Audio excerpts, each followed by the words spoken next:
Hi, everybody. So, thank you so much for being here. My name is Rachel, and this is my channel, and it's all about empowering women to have positive births, empowering women to have positive parenting experiences, empowering women in all areas of their lives.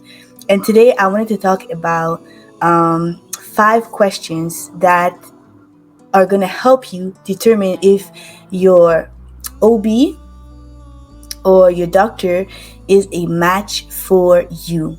Okay, so one thing that I really want to underline is that you can't match with everybody, and it's okay not to match with your doctor. It's okay not to match with your OB.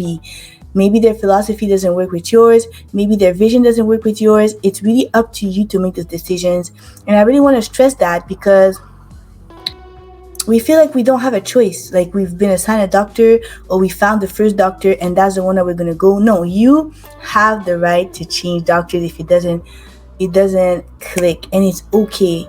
It's nothing on them. It's nothing on you. They want you to know that it's okay not to match with your doctor. So that's the base. So now when you first come across a doctor, here are 5 really good questions that you can ask to see if you get on the same wavelength concerning birth, just to ensure that you have this support, which is one of the 3 keys that I always stress about having a positive birth.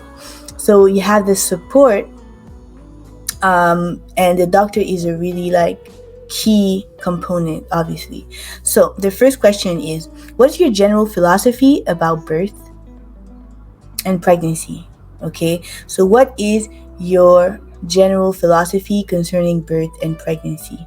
So that question is really going to open up, if the doctor is more on a natural side or more on an intervention side, and why. And it's really an open question for them to describe what they feel and what they integrated as information about birth, and what is their philosophy, what do they think is true, and with the beliefs, then you can see their patterns or in what direction they're going to be swayed, depending on the situation. So that's a really, really good question to ask as a number 1 question. The number 2 question is, are you open, or how do you feel about doulas, of me having a doula? Because I see that a lot of doctors, actually not a lot, but some doctors don't like to work with doulas, and I think that really says a lot about their perception of birth, which is they're in control, and they're the one that decides who and does what, and who's allowed to be there. It's not really focused on the mother as a person birthing, and she's the one that controls her environment for her birth and her child. You know what I mean? So that question is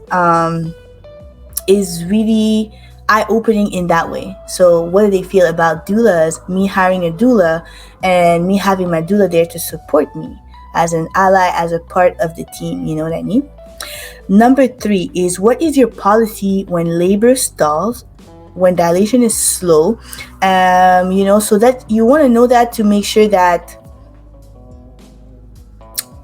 what are they going to rush you? Are they going to be, even if the baby's fine and you're fine and you're in labor, or you have slow contractions, or the contractions slow down, are they going to try to rush you? You know what I mean? Are they going to try to make this happen even though your body is maybe telling you that it's not the time for that? So if you want to have a natural birth, it's really important to know that, because, we're not going to lie to each other. Hospitals, they run a certain way. And once you're there, they really want to get it going, which is, their way of operating. But it might not be a match for you. So that's why this question is important. Because if you don't want to be rushed, then maybe you need to find someone that's gonna be okay with you having a long labor or having a stalled labor and trying natural ways. So this is a question that really unveils all of this. Number 4 is, how long before term do you induce labor, and for what reason? So again, induction. Is the doctor going to induce you after 41 weeks, 42?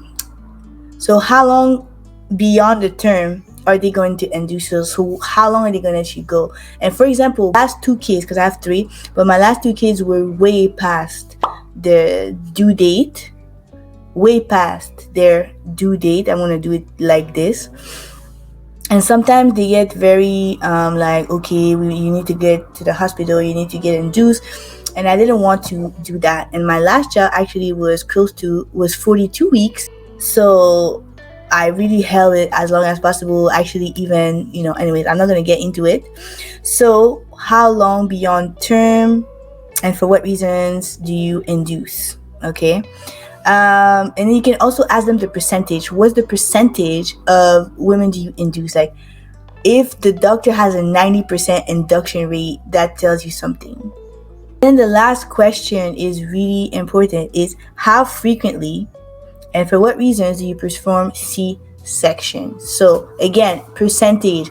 How many people get C-sections under your care? You know what I mean? What is the percentage of that? In a lot of hospitals in my area, it's about 30%. Not for doctor, but for hospital, it's 30%, and 30% is really high. So that's just to give you an idea. So yeah, those are the 5 questions to ask your doctor to make sure that you are a match.